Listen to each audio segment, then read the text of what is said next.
À n'en pas douter, s'il y a une lettre que le peuple africain n'a plus qu'à tendre à l'Europe pour crier toute sa rage contre le colonialisme et le racisme, ressenti par la majorité comme les principaux responsables de leur malheur présent, ce serait celle du pape Nicolas V au roi du Portugal, du 8 janvier 1454. On devrait plutôt dire que cette excitation, qui est presque habituelle en Afrique de nos jours, est devenue encore plus intense en 2002 à la sortie du livre du béninois Hassani Fassassi, Le péché du pape contre l'Afrique, Jésus-Christ outragé, l'Afrique courroucée. Ce titre explicite témoigne de la rancœur de ce professeur en sociologie politique à l'encontre de Nicolas V. Pour résumer brièvement, Hassani Fassassi considère la lettre de Nicolas V comme le fondement idéologique déclencheur de ce qu'il considère comme le génocide du peuple africain commis par les Européens. La traite négrière a été sous-tendue par une idéologie qu'on appelle la bulle du pape. La bulle du pape Nicolas V, elle est là. Donc, c'est fondamentalement idéologique. Ce n'est pas économique.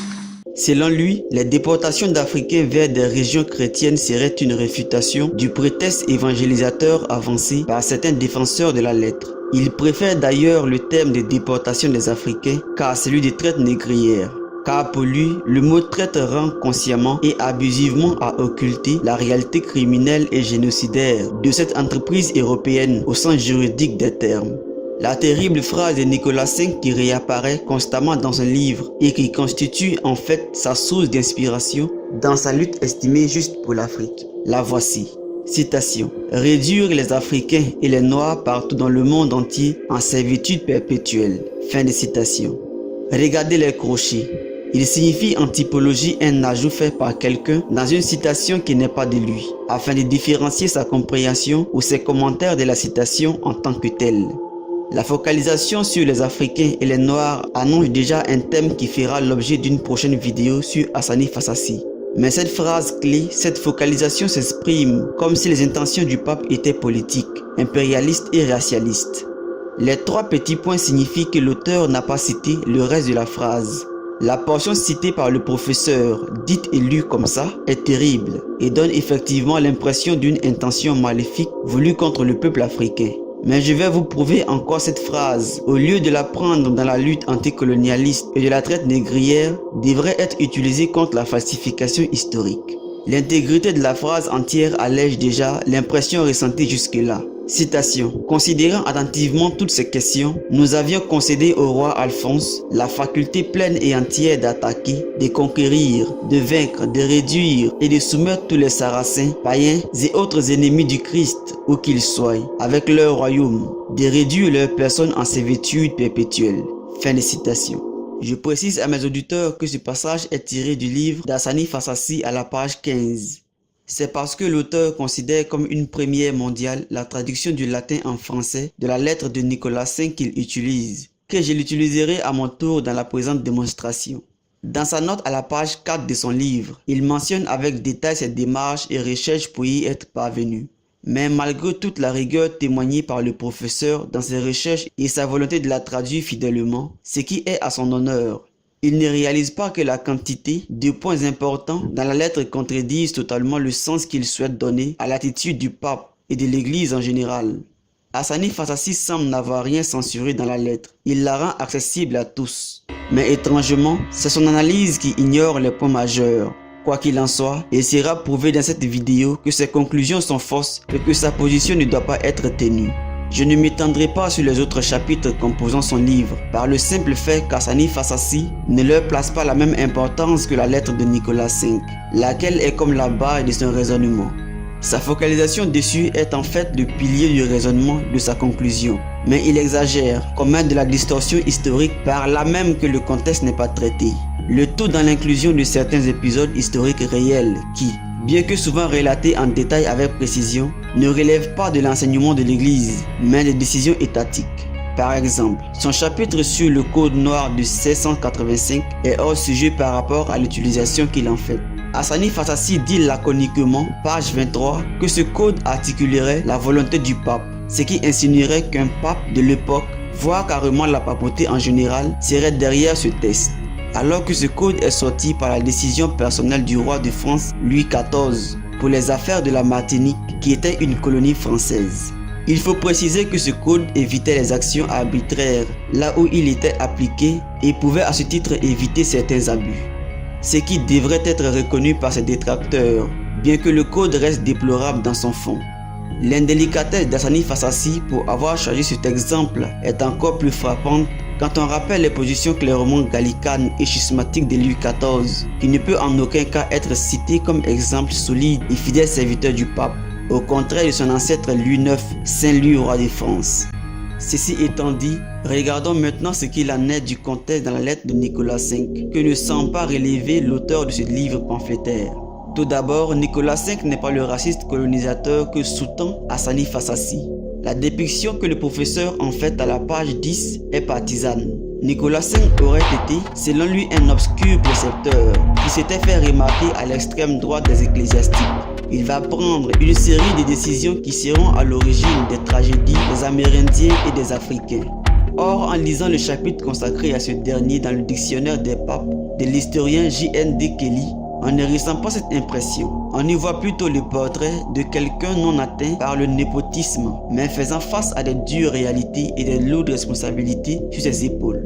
Je précise cependant que J.N.D. Kelly ne parle pas de la lettre au roi portugais. Dire si c'est un oubli de l'historien, une gêne ou une faute professionnelle est un autre débat. Mais ce qui ressort nettement, c'est qu'Hassani Fassassi semble noircir le trait du personnage par des exagérations ou un agrandissement de certains traits caractéristiques. Il faut aussi noter que dans le passage clé cité par Hassani Fassassi, il est surtout question de non-catholiques et d'ennemis de la croix, d'où il apparaît que les exigences de Rome se font hors de toute question raciale.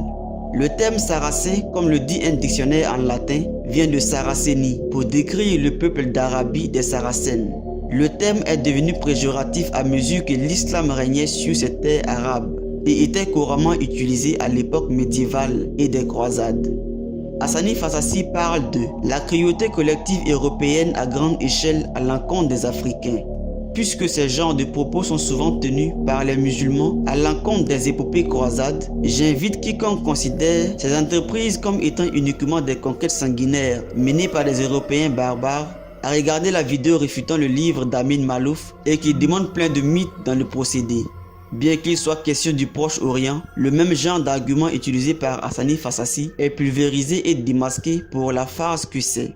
L'état d'esprit de la croisade bien comprise et dans le sens de la guerre juste, c'est ce qui se trouve dans la lettre de Nicolas V. Hassani Fassassi affirme catégoriquement déporter les Africains sous prétexte de les libérer des fausses religions que sont l'islam et le vaudou et de sauver leurs âmes. La volonté de croisade qui animait les Européens était le prétexte des premières expéditions portugaises en terre africaine. Fin de citation. Le professeur pense que les paroles du pape en lien avec le salut n'étaient qu'un prétexte. C'est un mépris de tout effort de compréhension de la pensée médiévale chrétienne qui insinue une conquête aux ambitions purement matérialistes. Le pape évoque les peuples païens vivant au milieu des musulmans et qui sont infectés par la fausse religion de l'islam. Son intention est donc de repousser les forces musulmanes pour s'y implanter à la place, dans la logique d'évangélisation à la vraie religion. Nicolas V dit espérer que les âmes de beaucoup seront gagnées au Christ. Il autorise le roi de faire fonder et édifier des églises, des monastères et autres saints lieux, et de permettre l'implantation ecclésiastique pour rendre possible les confessions. Si Rome s'adresse au Portugal, c'est parce que ce pays a particulièrement servi l'Église dans l'évangélisation à mesure de leur exploration des terres nouvelles. La joie du pape ressort dans sa lettre, où il parle de conversion à la foi catholique d'un grand nombre de Guinéens, où il évoque de nombreux baptêmes qui se firent grâce aux efforts des Portugais. Le ton très juridique du pape dans sa légifération des affaires portugaises peut donner l'impression à certains que les intentions de la papauté seraient purement matérialistes. C'est une erreur. L'espérance salutaire est ce qui intéresse avant tout Nicolas V, comme l'attestent les mentions d'évangélisation que je viens de vous présenter. C'est pour cette raison qu'il cherche à protéger le Portugal de la cupidité d'autres royaumes européens qui viendraient eux interférer à ce projet salutaire pour diverses raisons. L'historien et africaniste Bernard Lugan dit qu'à cette époque, le monopole portugais risquant de se voir contesté par les autres puissances maritimes européennes émergentes, La bulle Romanus Pontifex du pape Nicolas V confirma les droits de Lisbonne jusqu'aux Indes. L'Afrique était donc officiellement domaine portugais et toutes les conquêtes et installations ultérieures de Lisbonne étaient par avance légitimées. Fin de citation. De plus, la tension qui ressort dans les accusations de racisme devrait redescendre quelque peu quand on sait que Nicolas V était ouvert à un commerce licite et équitable avec les différents peuples locaux. Il donne sa permission aux Portugais d'acheter et de vendre selon leur permission dans ces régions et même de le faire avec certains païens et sarrasins. Il n'est pas question d'asservir complètement, contrairement aux affirmations calomnieuses d'Hassani Fassassi. Pour ceux qui en doutent et pensent à un déguisement de Rome pour manipuler, je citerai une anecdote historique relatant les relations entre l'agent du roi du Portugal vers 1456 qui devait remonter le fleuve Gambie. Citation. « Nous vîmes des hommes, nous allâmes vers eux et nous fîmes la paix avec ces gens dont le chef s'appelait Farisungulu, grand prince de ces Noirs. Et là, en échangeant les poids d'or contre nos marchandises, à savoir des étoffes et des manilles. » Fin de citation. Ceux qui voient des racistes partout chez les Portugais de cette époque sont forcés d'admettre que l'agent du roi du Portugal ne parle pas de soi-disant sous-hommes, mais d'hommes. Il parle de faire la paix et son attitude s'aligne parfaitement avec les propos du pape. Pour étayer ce raisonnement de coopération honnête avec les peuples africains et dans une logique d'évangélisation sans racisme, je précise que Rome espérait une alliance du roi portugais avec le roi d'Éthiopie, lequel n'était pas blanc de peau. Selon Bernard Lugan, en 1427, menacé par la poussée musulmane, le Negus Yitzhak avait envoyé 2 ambassades en Europe. Ce projet d'alliance trouve d'ailleurs sa raison d'être dans le prochain point contextuel. L'Europe chrétienne était en guerre.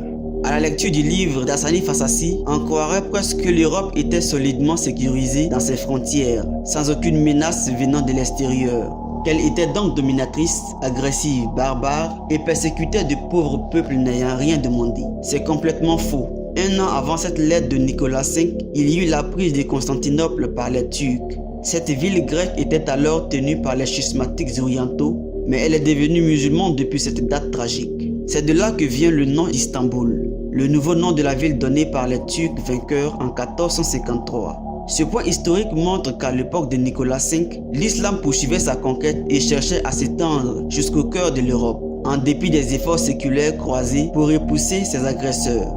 Toujours durant la même période, l'Espagne, pays voisin du Portugal, était dans la reconquête de sa péninsule. Elle combattait encore les musulmans qui s'étaient retranchés au sud.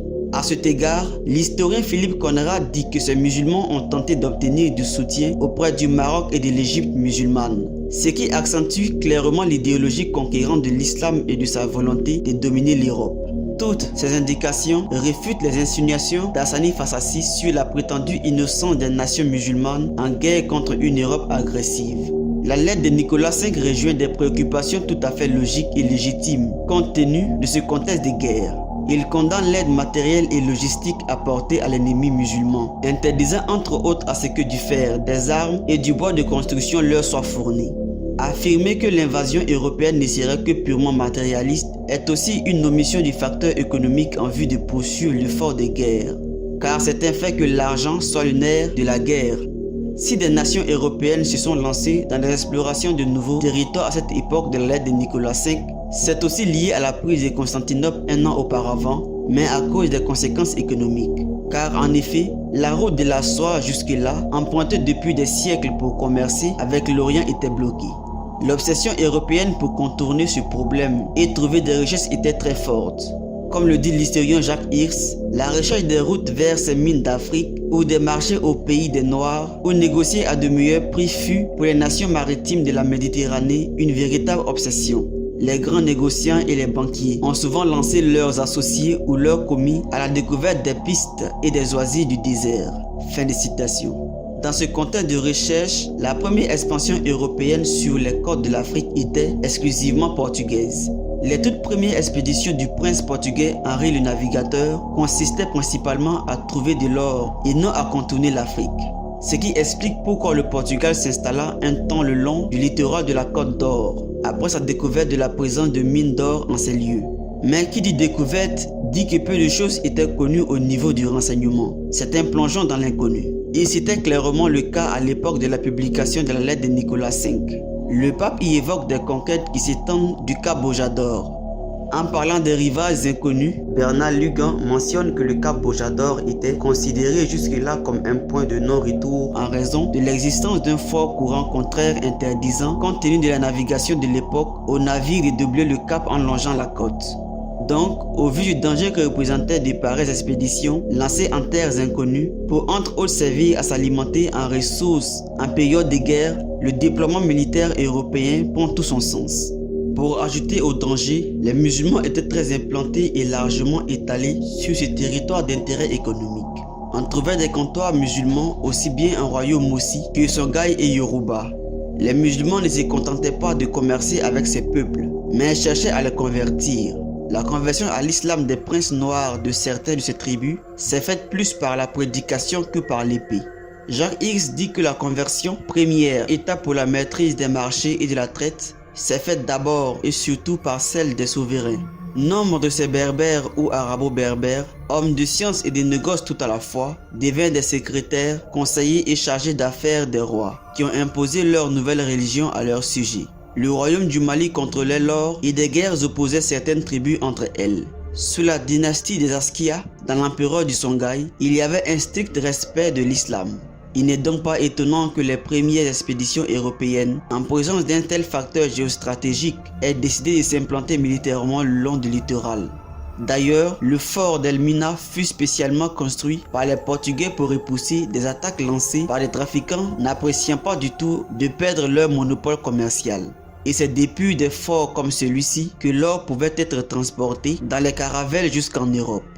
Selon Bernard Lugan, les causes des expéditions portugaises sont à la fois religieuses, commerciales et politiques. Hassani Fassassi a décidé d'effacer deux causes pour n'en garder qu'une seule. De quel droit tient-il ce raisonnement? Donc ce n'est pas pour des questions de commerce. Il a donné les raisons, vous avez les raisons dans ce livre. Il préfère qu'on dise qu'on a déporté les Africains pour l'économique, plutôt que pour la question fondamentale, la domination, la civilisationnelle. Et tout est expliqué ici. Donc, au vu du contexte que j'ai mis en avant, il est indéniable que les conclusions du professeur soient erronées. Remarquez comment son propos de domination civilisationnelle faite par l'Europe devient gênant quand on considère l'implication des musulmans dans cette période de guerre. Tout ceci prouve le côté partisan d'Hassani Fassassi. Ces critiques ouvertes contre l'Europe devraient logiquement être faites aussi contre les musulmans. J'y reviendrai, mais souhaite auparavant revenir sur le passage clé en le relisant avec le contexte en tête, spécialement celui de l'évangélisation chrétienne. Le terme perpétuel peut aussi être dans le sens d'indéfini, c'est-à-dire en continu. Dans la logique du souci du salut par le pape, la servitude pourrait devenir comprise comme indéterminée, dans l'espoir d'une conversion de non-catholiques. En gros, ça pourrait être à vie jusqu'à ce que la personne change. Ceux qui traduisent par esclavage n'ont pas complètement tort, car le latin pour servitude perpétuelle, perpetuam servitutem, signifie servitude, condition d'esclave, esclavage. Il y a cependant une nuance qui s'accorde harmonieusement avec le contexte évangélisateur. En effet, le terme servus est ambigu selon le sens voulu par celui qui l'utilise, car dans les premiers temps chrétiens, il signifiait simplement serviteur, dans le sens du sujet. Notez aussi que la mentalité médiévale ne s'est pas dissipée du jour au lendemain dès l'entrée de la période dite de Renaissance. Cette classification s'est faite des siècles après par des historiens et encore débattue aujourd'hui quant à la date exacte de l'entrée de cette prétendue Renaissance. Ainsi, la logique de servitude des serfs peut tout à fait s'ajouter au contexte de la lettre que j'ai rappelée. C'est très intéressant que l'historien spécialiste du Moyen-Âge européen, Dominique Barthélemy, dise que les canons de concile évoquent souvent la servitude. On est alors en droit de penser que le pape Nicolas V était familier avec le sens ecclésiastique donné à la servitude. Écoutez bien, selon cet historien, il y a une pluralité de servitudes médiévales dont aucune n'est un esclavage, et dont certaines ne sont même plus constamment tenues pour serviles par les contemporains. Les serfs de Saint-Germain-des-Prés au IXe siècle sont des chrétiens et des paysans. Ils sont ainsi bien distincts des captifs païens rasés dans l'Europe de l'Est. Le terme même d'esclave en français vient d'une Venise où, au XIIe siècle, on trafiquait encore ainsi des slaves, traités comme des marchandises, mais en extrême dépendance, initialement du moins. Nos paysans serfs, au contraire, ne travaillent pas en chôme. Le christianisme proclame les hommes égaux par nature, la servitude n'est provenant que du péché qui nous défigure. Il se soucie du salut de toutes les âmes et encadre les serfs comme les libres dans les paroisses, en mariant les serfs comme les autres et avec les autres. Fin de citation. Par cette citation très révélatrice, c'est indéniable que beaucoup partageant les conclusions d'Hassani Fassassi n'ont pas songé à toutes les nuances de la servitude. De plus, regardez la mention d'esclaves. Ils étaient blancs de peau et donc la focalisation faite par certains comme si l'esclavage européen serait une obsession anti-noire de peau est démontée rien que dans l'étymologie du terme. Il est évident que dans le traitement de l'esclavage dans l'Europe du Moyen-Âge, une différence se fait entre catholiques et non-catholiques. Aussi, la mention des mariages comme les autres et avec les autres est très intéressante. Elle démontre que pour les catholiques, la couleur de peau n'y fait aucune différence et les convertis parmi les déportés africains pouvaient se marier avec des natifs européens. Lorsque Bernard Lugan rapporte la venue des déportés africains sur une île portugaise, il dit que la population se mélangea avec les colons, ce qui indique des mariages chrétiens. Hassani Fassassi cite même un chroniqueur portugais disant que ses descendants de ces Africains parfois mariés à des Portugais de souche faisaient d'excellents chrétiens. L'anecdote rapportée dans la lettre du pape laisse supposer cette éventualité sans problème. Nicolas V dit, citation, « Par la suite, beaucoup de Guinéens et d'autres Noirs qui avaient été capturés furent envoyés dans les 10 royaumes. Là, un grand nombre d'entre eux se convertirent à la foi catholique et l'on peut espérer de la clémence divine que, si un tel progrès se confirme chez eux, le peuple eux-mêmes se convertissent à la foi. » Fin de citation. Quand on inclut dans cette lettre le contexte de l'époque et de la mentalité médiévale, il devient téméraire et faux d'accuser les autorités religieuses et européennes d'avoir désiré l'extermination ou l'exploitation du peuple africain. Si ce n'est pas de la diffamation pure et simple, ça reste assurément une erreur historique de grande ampleur. Remarquez les paroles du pape espérant un progrès chez les Africains. On peut tout à fait le lire comme un souhait de prospérité pour une grande Afrique catholique. C'est confirmé plus loin dans la lettre lorsqu'il autorise aux autorités portugaises d'élever des impôts et des terres nouvellement conquises. Il est très plausible d'y voir l'espérance de bâtir de futures cités catholiques en Afrique en incluant sans discrimination les peuples africains sans distinction des races. Maintenant, j'aimerais préciser que beaucoup peuvent à juste titre se sentir confus face aux propos de Nicolas V dans ce passage clé. En l'absence ou non de commentaires sur le contexte de la mentalité médiévale, il reste ambigu et les conseils qui y sont contenus contredisent en plus ceux donnés par les papes antérieurs à Nicolas V. On ne peut pas affirmer que la phrase parle uniquement des servitudes dans le sens des captifs ou alors de prisonniers de guerre musulmans ou soldats non catholiques. Car sur ce dernier point, on apprend que des femmes sont captives et que des déportations se produisaient déjà avant la lettre de Nicolas V, d'où on peut supposer que le pape aurait pu être mis au courant. Dans son livre « Les églises chrétiennes et la traite atlantique du 15e au 19e siècle », le père Alphonse Quénome considère l'année 1441 comme la date du commencement de la traite négrière, soit 13 ans avant la lettre pontificale, tout en précisant que les circonstances de la venue des tout premiers esclaves varient selon les versions. Il existe trop de variables historiques pour protester que seuls les prisonniers de guerre soient concernés dans la lettre. Il est aussi naïf et audacieux de chercher à s'imaginer des déportés africains embarqués dans le respect de leur volonté pour se rendre en Europe. Des abus ont certainement pu se commettre. Quoi qu'il en soit, c'est un fait que l'enseignement constant et universel de l'Église catholique est la condamnation de l'esclavage. On pourrait citer des papes l'ayant écrit de façon explicite tels que Urbain VIII, Benoît XIV, Grégoire XVI, Pie VII et Pie XI. Alors, si vous vous demandez pourquoi Nicolas V ne tient pas le même discours, nous allons étudier un peu la question. On peut déjà noter qu'aucun successeur de Nicolas V ne le condamna pour ses propos, ce qui autorise déjà à émettre l'hypothèse valide selon laquelle les propos de ce pape n'ont pas choqué ceux qui en étaient au courant. Son sens bien compris s'accorde avec la logique d'évangélisation, comme je l'ai présenté. Mais voyons de plus près en quoi la phrase clé relevée par Hassani Fassassi porte à confusion. Le prédécesseur de Nicolas V, Eugène IV, a émis une bulle où il condamne clairement le racisme. Avec ses propos, on sent même que sa volonté que les non-baptisés soient eux aussi remis en liberté, bien que les baptisés et ceux le désirant passent pour prioritaires. Le pape Paul III a lui aussi tenu les propos très forts contre l'esclavage. Ils sont encore plus explicites que les autres exemples. Il affirme que même les non-catholiques ne doivent pas subir l'esclavagisme. Si vous vous demandez pourquoi l'esclavage a pu perdurer autant dans la société occidentale, en dépit de l'aversion de Rome pour cette dernière, On pourrait répondre que la mauvaise volonté de certains chefs d'État en soit une raison parmi d'autres. Par exemple, dans le cas de Paul III, il semblerait que les chefs européens ont fait comme si la bulle n'incluait pas les Noirs, mais uniquement les Indiens d'Amérique. Il faut aussi prendre en compte la montée du protestantisme en Europe. Face à certains refus de ces chefs d'État, certains papes ont pu opter pour une stratégie immobiliste, afin de ne pas donner l'avantage aux ennemis en impactant la main-d'œuvre des esclaves qui auraient contribué à l'essor des pays catholiques. Ces exemples auraient pu varier suivant le contexte, mais être similaires au cours des époques. En règle générale, l'esclavage était implanté dans la société et il était difficile pour les anti-esclavagistes à Rome de l'éradiquer. Pour revenir à la lettre de Nicolas V, je trouve très intéressant que dans la version en anglais de la lettre de Jean IV, on lit exactement le même terme que Nicolas V sur la servitude perpétuelle. L'original en latin de la lettre de Jean IV emploie un mot dans le sens d'assujettir et soumettre, mais les deux papes n'ont pas du tout la même approche du problème.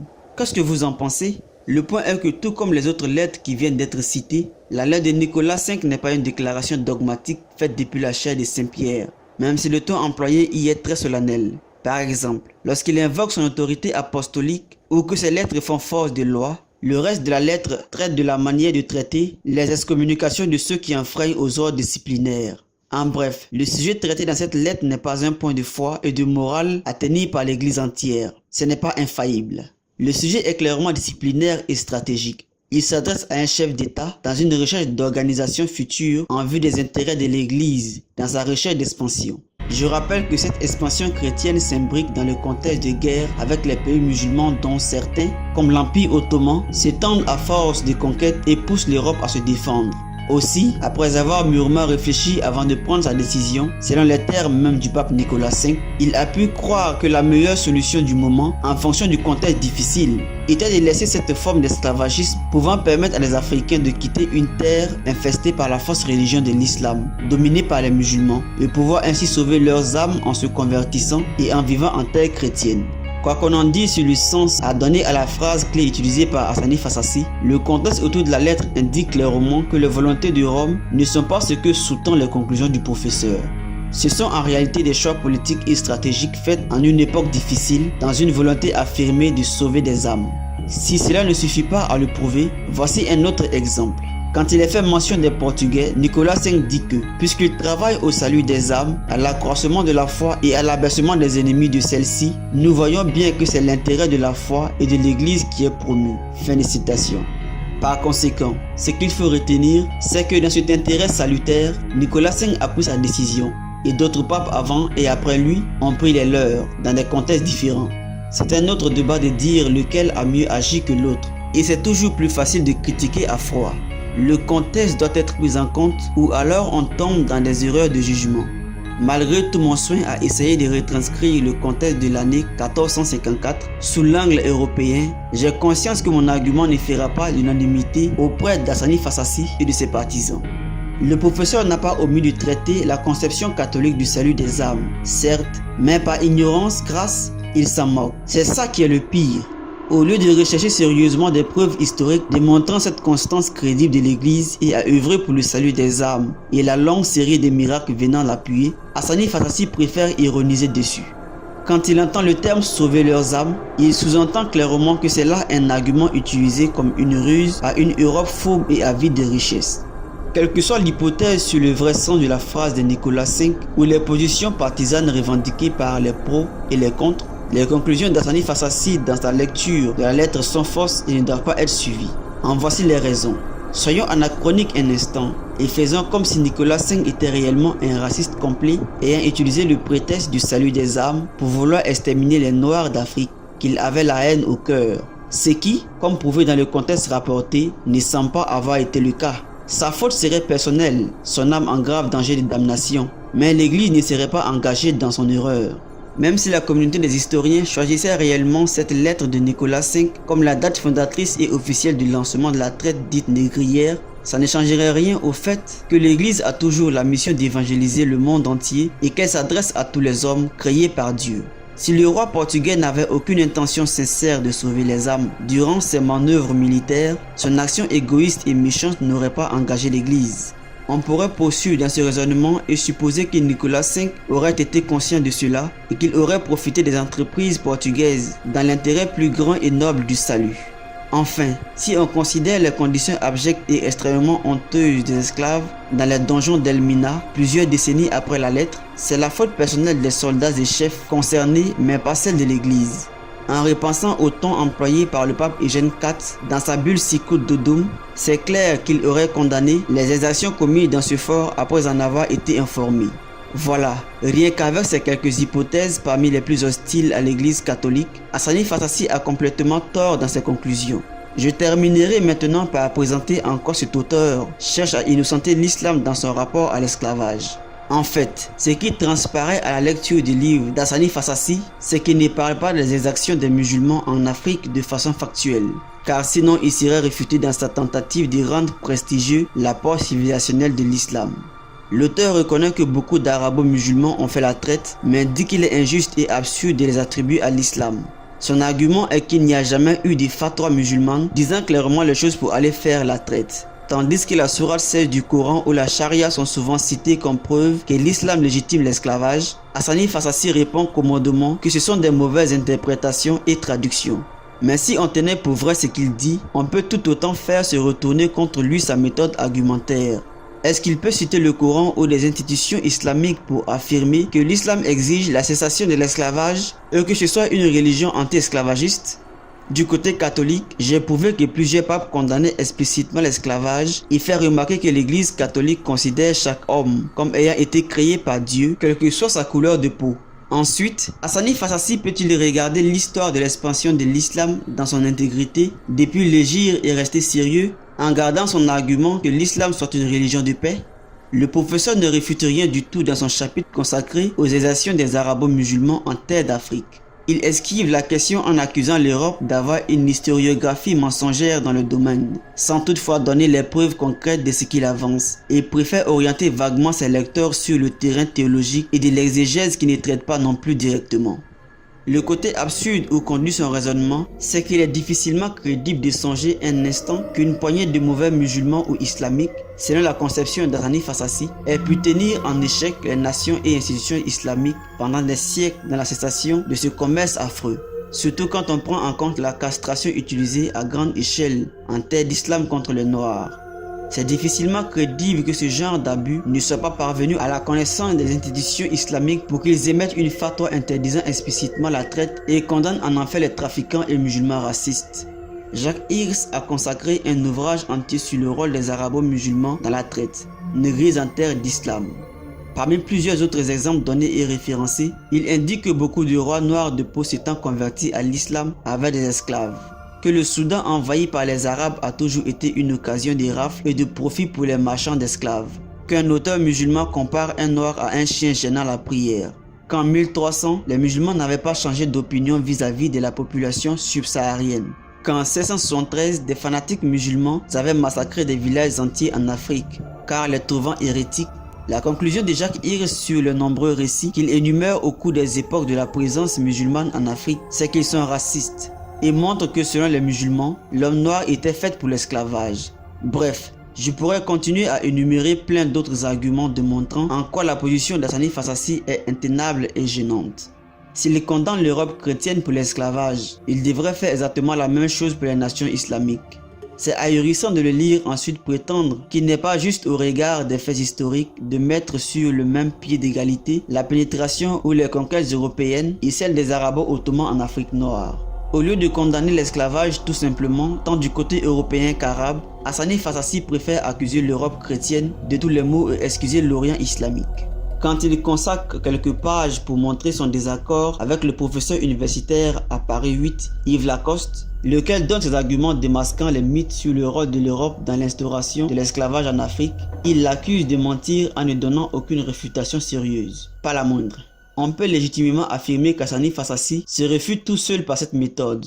Il ne sait pas quoi répondre précisément aux avancements de l'historien. Et puisqu'il pense avoir tout prouvé avec sa lettre de Nicolas V, il pense être crédible d'agir de la sorte. Le fait qu'il ait tout de même essayé de réfuter cet historien, c'est la preuve qu'il a dû être confronté à plusieurs démystifications sérieuses, sans toutefois les prendre en compte. La malhonnêteté intellectuelle est donc palpable. J'ai passé trop de temps à démontrer ce qui est une évidence pour les cœurs aimant la vérité. La critique d'Hassani Fassassi est passionnelle. J'accorde le fait que ses recherches ont été conséquentes pour aboutir à cette traduction de la lettre de Nicolas V. Et permettent aussi une certaine chronologie d'événements européens sur le continent dans quelques chapitres de son livre, intéressant à prendre en compte. Mais c'est pour étouffer consciemment ou non les faits historiques sur les musulmans se revendiquant de l'islam. Il a été prouvé que la lettre de Nicolas V ne peut pas être utilisée comme exemple de persécutions européennes ouvertes, génocidaires aux ambitions purement matérialistes contre le peuple africain. Être en mesure de relever la focalisation d'Hassani Fassassi sur ces accusations fallacieuses dans l'analyse de la lettre de Nicolas V, c'est identifier l'historiographie panafricaniste dominante qui ignore la croix de Jésus-Christ et qui en fait la combat. Ce sujet fera l'objet de prochaines vidéos publiées dans Sources africaines. L'ensemble de son livre souhaite prouver la supériorité de sa théorie de l'islam et se focalise sur les intérêts de l'homme de couleur de peau noire. S'il y a quelque chose de criminel, c'est de réduire le texte de Nicolas V à l'interprétation passionnée d'Hassani Fassassi pour poursuivre le combat contre l'unique église instituée par Jésus-Christ.